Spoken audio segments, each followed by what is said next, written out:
obviously the life sciences and the related disciplines got a bump around that time for sustainability, environment, when that became really huge. But you talked about research making people's lives better. What physics research, the basic research, has made people's lives better? So two things. First of all, that bump was actually from a big initiative at the NIH to fund a lot more medical research around that time. So the NIH budget basically doubled around the year 2000. But physics is kind of an interesting field because a lot of the research you initially do, it's really not clear what the application is going to be. So a lot of times, my mom, when she calls me on the phone, is always asking me, can you explain what you do in research? And basically I just say no at this point because I can't really explain it to her. It's kind of a lost cause. But a lot of times down the road, a lot of this research ends up being really important. And a really famous story of this is Michael Faraday, who was one of the big researchers in electricity and magnetism. At the time when he was researching this, in the 19th century, it was basically just a parlor trick, and people would ask him, what is the point of this? How is this ever going to be applied to anything? And he replied, I'm not sure, but someday the Queen is going to be able to tax it. And you can see that over time, a lot of this research, maybe not all of it ends up being important, but a lot of it ends up being extremely important for how we live our lives. One more question?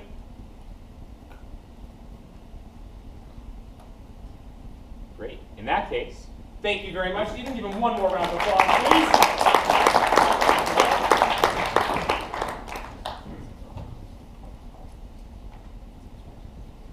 Chichi Obi is a first-year biochemistry student. She will be presenting on daydreaming in a presentation titled, I'm Too Creative to Pay Attention. In her spare time, she likes to create art, write stories, and do cartwheels. Give it up for Chichi.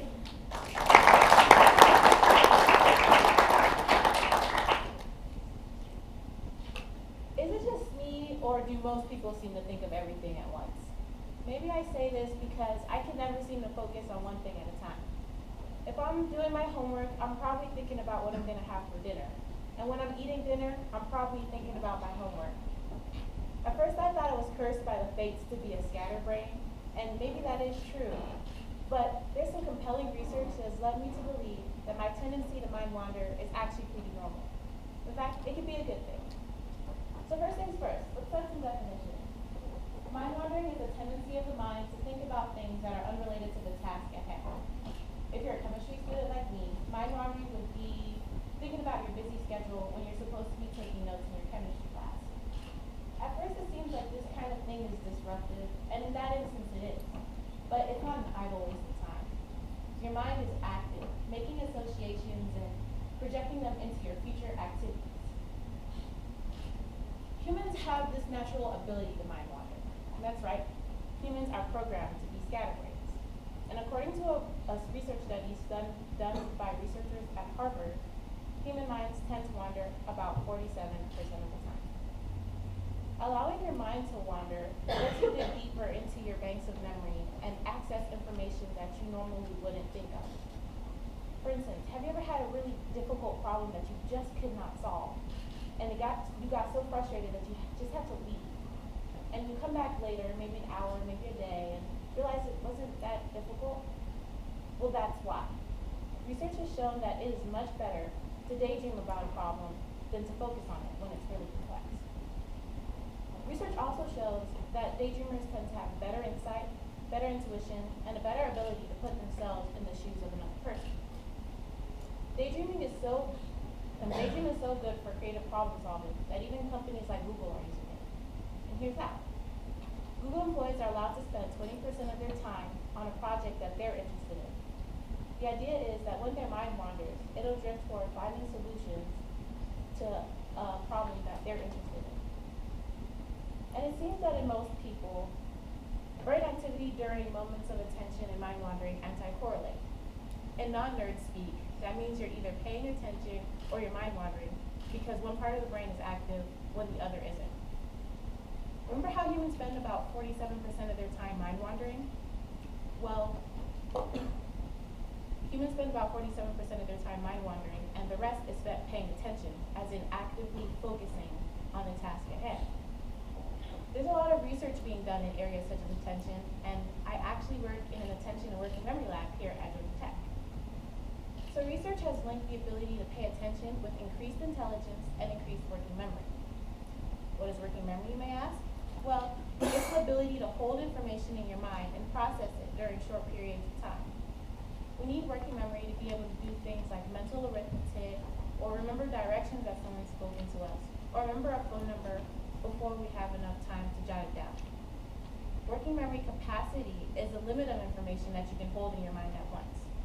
For instance, I can't mentally multiply 78 times 265 in my head, but maybe someone in the audience can, and if you can, I admire you. So, research shows that people with a greater ability to pay attention tend to have increased intelligence and do better on tests that measure IQ and verbal fluency. Research also shows that attention is really important for analytical problem solving and math skills. So maybe that's why I struggle with this.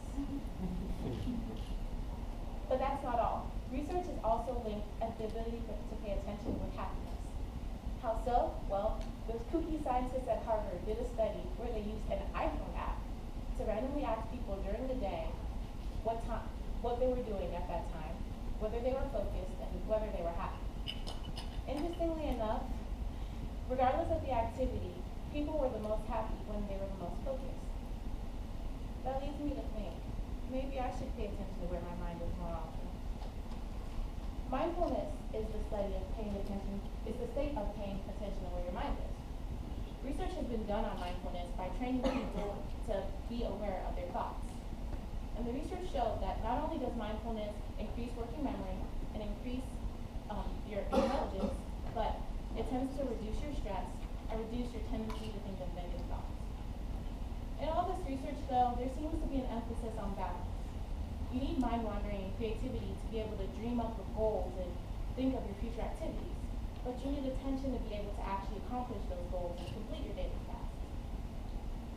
It seems that you need both to be a functional member of society. Now that we understand all this research, let's actually apply it. That's right, I'm going to make you do something. So I need you to relax and sit back. Maybe let all the tension go from your muscles. Close your eyes if you have to, and focus on nothing but the rhythm of your own breathing. If your mind tends to wander, slowly guide it back. So let's focus and try.